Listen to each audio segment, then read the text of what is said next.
You're about to see Maurice Glasman, the Labour Lord, the creator of the Blue Labour movement, live with Johnny Ball here at the Liverpool Conference for Labour. But if you are watching on YouTube, then you'll only get to see the first 15 minutes of what I'm sure promises to be a pretty riveting event. If you want to see the whole thing, then it's easy. You just go to unherd.com/live, become an UnHerd subscriber, and you can watch the whole thing as it happens and join in the subscriber-only Q&A. You don't want to miss it. It's lovely to see you all this afternoon. Thank you for making the trek all the way from the conference centre, if that's where you've come from today.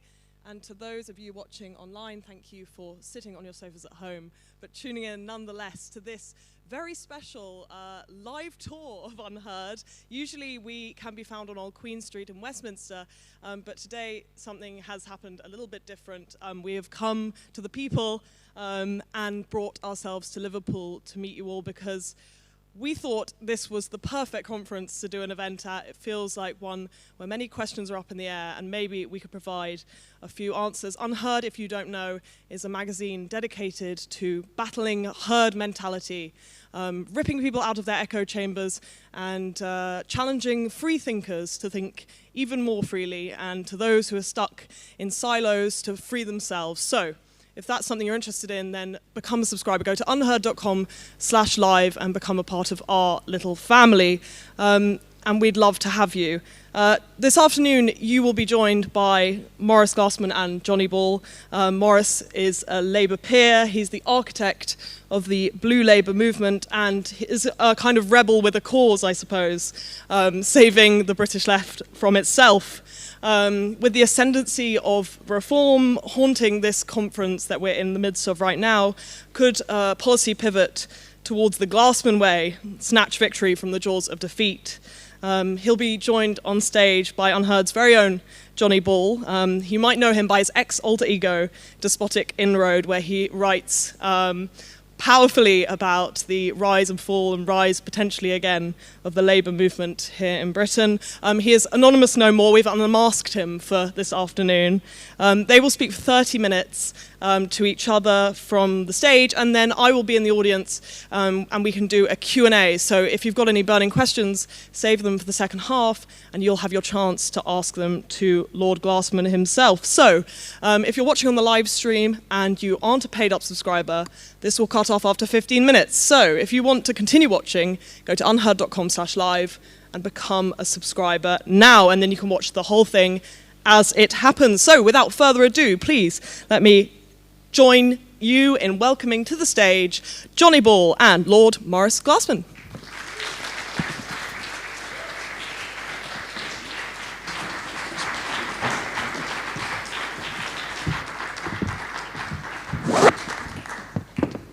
Afternoon.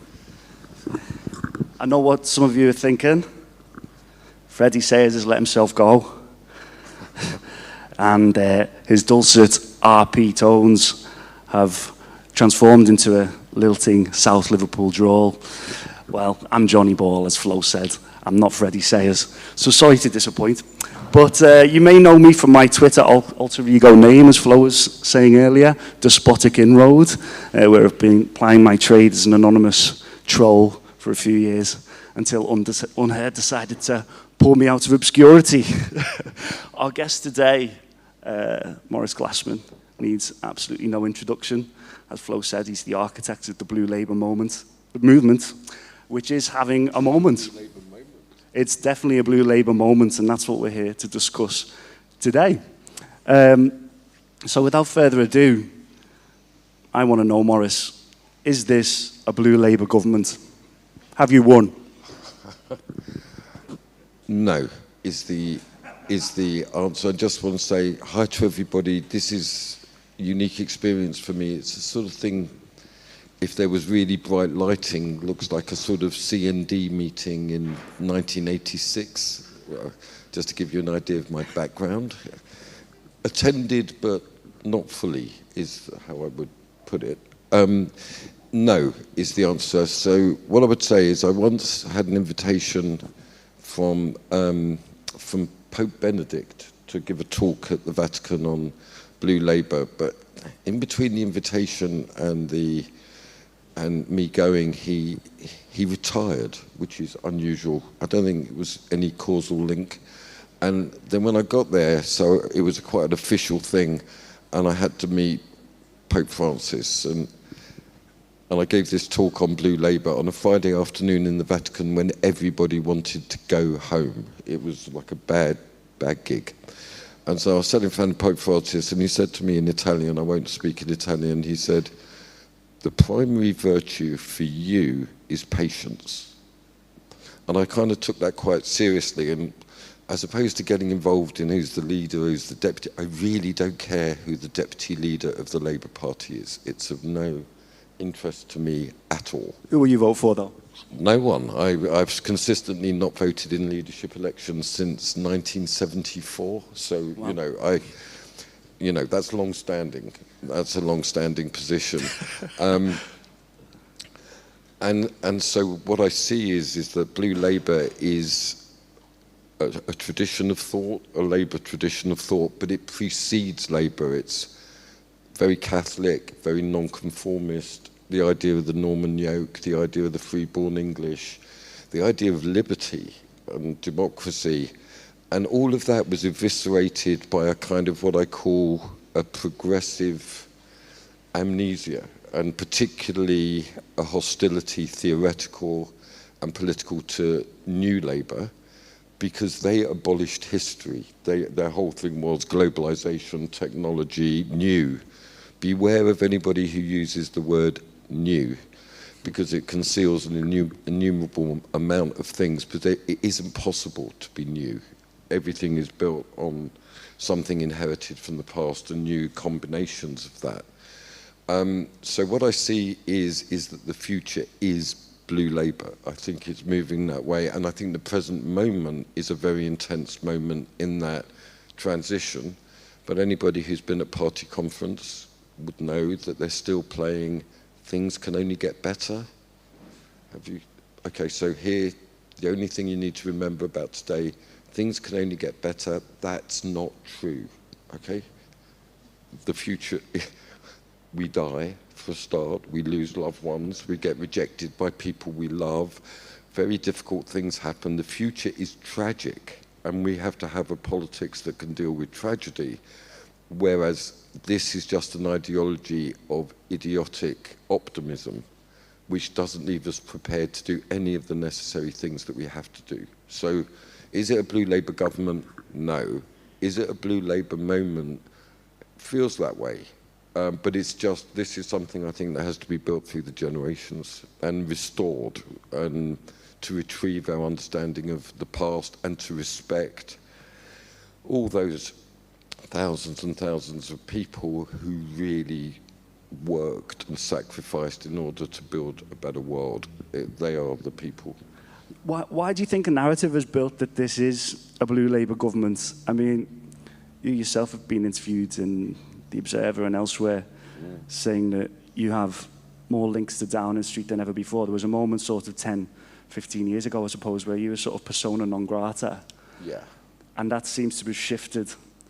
So why are people saying this is now a Blue Labour administration?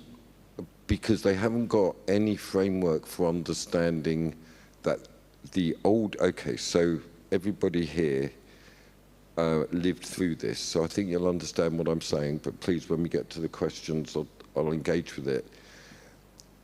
The big event of my life was, I had a very happy childhood, loving parents, and Spurs won trophies, everything was okay. And then Margaret Thatcher got elected. And for me, that was, I don't think there's been a great work of art. I think the politics has been bullshit since then. I think we entered a world where there was no alternative to capitalism, no alternative to globalization, no political understanding of technology, no respect whatsoever for the working class, who were the sacrificed, abandoned, insulted, decimated, whichever way you want to call it. And all of that was done with the cruelty of progressive, they are the victims of history, they're the left behind. Okay, so what we've got now is a completely different world. I think the Brexit referendum was the decisive moment to mark the beginning of the end of Thatcherism. So my rehearsed phrase is, well, Margaret Thatcher mercilessly initiated, Tony Blair immaculately consummated. It was all going that way. So if you said, well, what about industrial strategy? What about the dignity of labour? What about attachment to place? Nostalgic. And so everything about progressivism is this idea that things can only get better, that the arc of history bends in one way. And then Donald Trump got elected. And that ruptured the seamlessness of the teleology. Sorry to be so academic, but Johnny did go to university. I think I could talk to him that way. It disrupted the teleology of progress. So imagine being someone who built your whole ideology on things can only get better, and things are obviously, oh, well, the response is fascism, far-right fascism.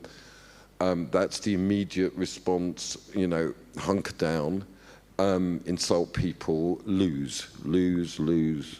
So the reason it's called Blue Labour is because there isn't any alternative ideology to Blue Labour that actually challenges the progressive.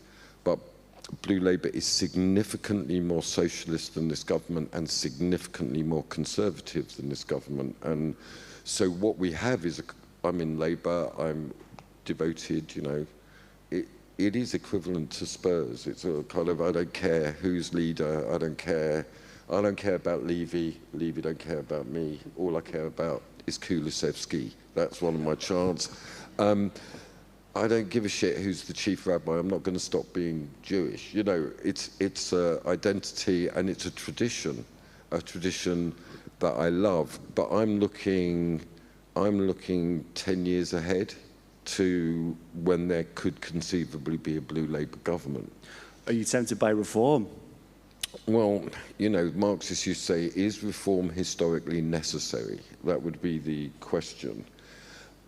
So unless we can abandon the delusions of the last 40 years, unless we can let go of the EU, let go of globalization, restore the integrity of the state and its function, our armed forces, our police, but above all, industrial power, and particularly military industrial power, Labour will lose because it's not in tune with the time. Unless we can stop the boats, right? That's absolutely fundamental. Secure our border, restore national democratic politics. These are the things. So reform, look, Nigel Farage is a Saloon Bar Thatcherite and a Putin appeaser. It's inconceivable that I would ever. I absolutely support Ukraine. He's shifting away from that slightly, though, isn't he, with nationalisation of the steel industry and water. Yeah. I know. And he is in favour, like Andy Burnham, of the nationalisation of water, nationalisation of steel. But that's not embedded in any kind of state-led industrial strategy. He is. I remember in the Brexit referendum, I was on one side, he was on the other of the. And he was talking a load about Singapore, you know, like we've got Singapore on Thames. Yeah, we've got to go global.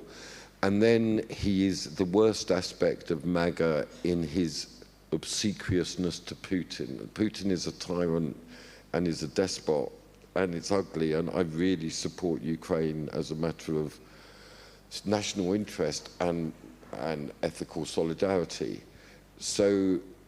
Yeah, I don't take seriously. Richard Tice is going around the City of London talking about deregulation, and I think that's opportunistic positioning, but it's in tune with the time. And what certainly working class people want is job security, industrial jobs, these things. So they're saying that, but I don't think they're going to. You don't believe in any it? way Superficial serious about it yet. Mm-hmm. You mentioned MAGA. I want to come on to it because you were the only British politician who went to the inauguration. I didn't ask for it. You know, it happened to me. It came through J.D. Vance, the invitation, was it? And yeah. How do you square your support for what you call, is it the left side of MAGA Square? Yeah. How do you square that with your support for Ukraine? And how do you think Donald Trump's presidency has gone? So is Donald Trump a blue Labour guy? No, is the answer. And there's a couple of people that flirt with that, but they're not there yet. Steve Bannon is actually one who wants to see greater state engagement with industry. And Owen Cass, who runs the think tank American Compass, interesting conversations with him. No, they are essentially they're capitalist Stalinists. They want capitalism in one country, you know, America, and they think they've got the resources and the industrial and technological power to be virtually self-sufficient. So that they view globalization as an enormous trick practiced on them by the progressive elites to destroy the American working class through outsourcing. And this is where you agree with them? No, this is where I understand where they're at. So when I talk about MAGA Square, when I went to the States, I was taken to these rallies, and it was overwhelmingly working class. I mean, I witnessed loads of things that we could talk about, but what was unmistakable was truckers, it was plumbers, it was a working class scene, and they were celebrating. So I'm what I call Labour populist. This is amazing, but how is it the case that all the working class energy was for Trump? That's where I am, and I can see exactly that being played out here. Yeah. Right. So Andy Haldane said Nigel Farage was a tribune of the working class. So yeah. that's the parallel. Well, just everybody in a bit of political business to go. I want you to get together with Andy Haldane and work on the industrial strategy. I'm just saying it in front of everybody, Johnny. Yeah.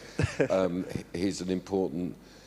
You've got a city broker who went to Dulwich College, who is greeted with enthusiasm in working class communities. Mm-hmm. Our Prime Minister is not greeted with enthusiasm in any working class community. Or any community. We've got not even the Labour Party. Well, I support him on that, because obviously I'm not greeted with any enthusiasm inside the Labour Party either. But it's good to be unpopular in Labour, but it's really bad to be unpopular with workers. And so what we've got to look at is, why is it that Trump and MAGA engaged with the hopes and longings of an abandoned and dispossessed working class? So I've developed this thing, Johnny, with the lanyard class, and that was all from I think you should. By the way, the lanyard class is plenty of them here. It's not people who wear lanyards; it's the people who make you wear lanyards. And it's an idea of compliance, conformity. So what I witnessed in MAGA Square was people just throwing their lanyards in the bin and shouting in public, "Free at last, free at last." So they view the ruling class, their oppressors, as HR managers, people who sack them for making a joke. I mean, so it's a visceral class element. And obviously Blue Labour is about being a tribune of that sentiment, and that is going to involve hurting people's feelings, sadly. But I think people look at someone like Keir Starmer, and he is the epitome of that class you just described, the sort of officious, sort of middle class, hectoring HR guy. Public prosecutor, you know, he's got all that. I think the truth is slightly different. So I'm in favour of, for example, closing half the universities and turning them into vocational colleges. I think that the whole, I support the rule of law, not the rule of lawyers. You know, so someone like Hermer, to me, he is the epitome of the arrogant progressive fool. You know, that someone who's... Keir Starmer actually had a reasonably difficult childhood. His mum was depressed, his dad was taciturn, his brother was disabled. He had to take responsibility young in quite a poor home and hold it together, and I love him for that and respect him for that. But then, like so many of us, Johnny, he went to university and got stupid. He forgot all that. And he started thinking that the world was made of words, and if you passed human rights laws, there would be peace on earth. And then Putin invades Ukraine. Where do you go then? I mean, this whole obsession with laws and words, when politics is a vocation of the deed, you know, above all. So I think he's found action very difficult. I think he's found the world very shocking. But what I see is that somehow or other, I think that with Shabana Mahmood, he's made a choice that would be inconceivable a year ago at the Home Office. I mean, that would, I mean... She was seen as a Blue Labour appointment. Oh, she's way better than Blue Labour. Shabana Mahmood is like a holy object to me because she's a Muslim woman who loves this country. This is something we've got to treasure. And she loves the working class, and she will do everything in her power to stop the boats, secure the borders, and she's quite... So, yeah, what I'm saying is we are there in this conversation. I'm just particularly saying that Shabana Mahmood is a choice by Keir Starmer that would have been absolutely inconceivable on July the 4th last year. You know, the idea that we would have to have someone who secured our borders as a matter of principle and honour.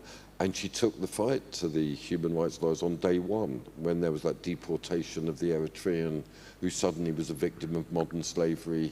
She absolutely challenged it, and the court said he shouldn't go on Monday, but he went on Thursday. That's unprecedented.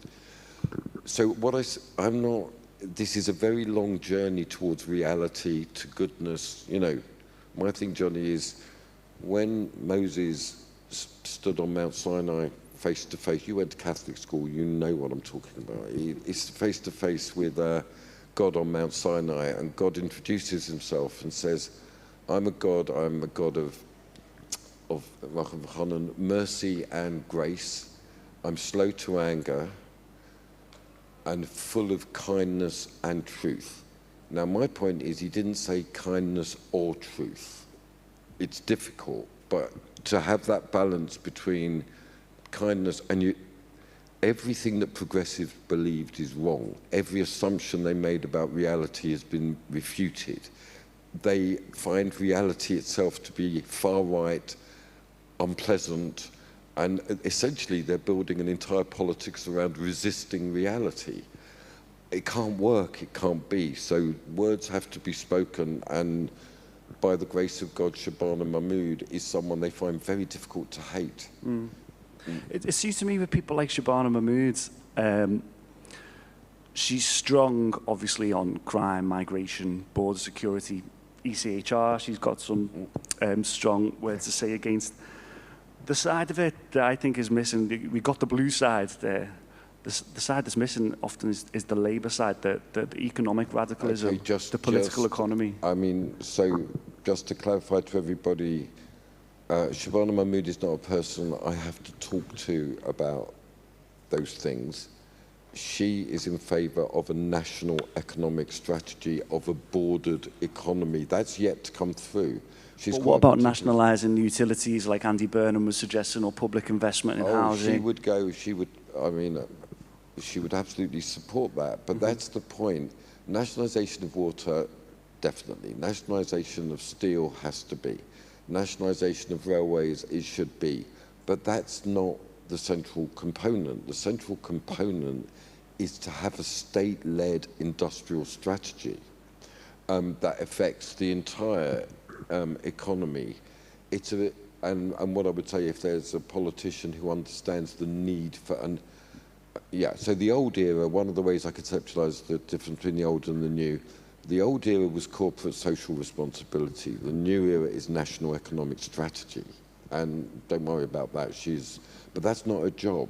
And she's quite meticulous about not going outside the remit.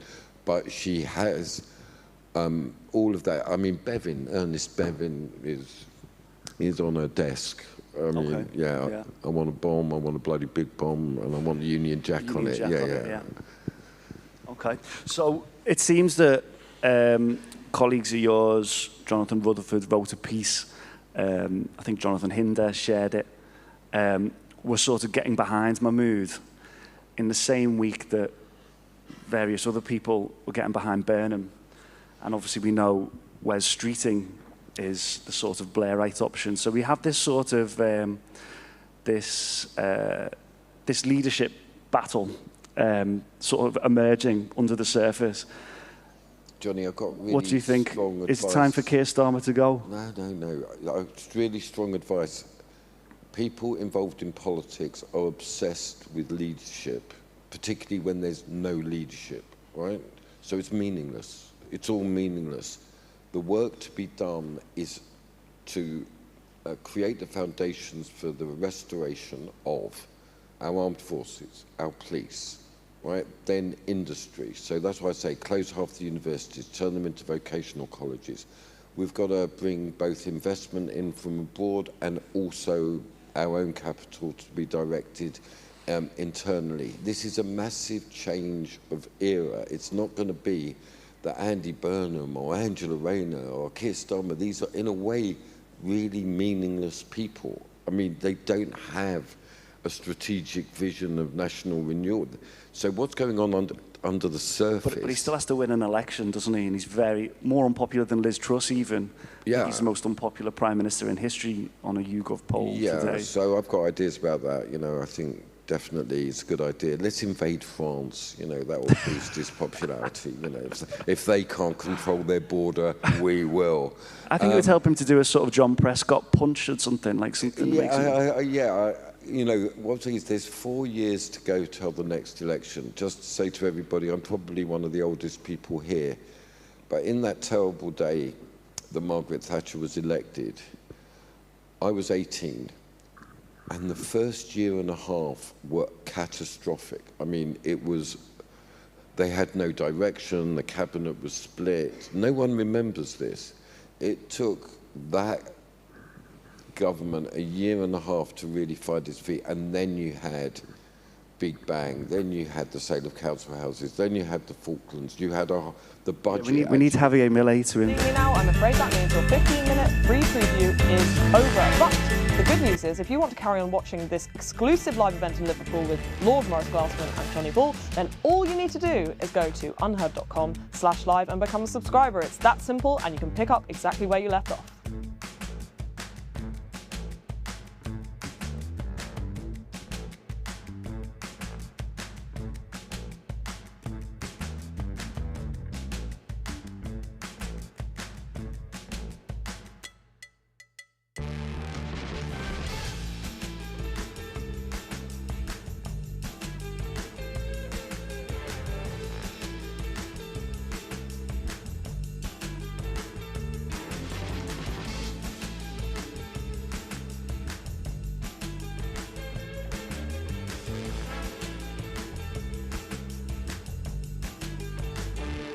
If you're seeing me now, I'm afraid that means your 15-minute free preview is over. But the good news is, if you want to carry on watching this exclusive live event in Liverpool with Lord Maurice Glasman and Johnny Ball, then all you need to do is go to unherd.com/live and become a subscriber. It's that simple, and you can pick up exactly where you left off.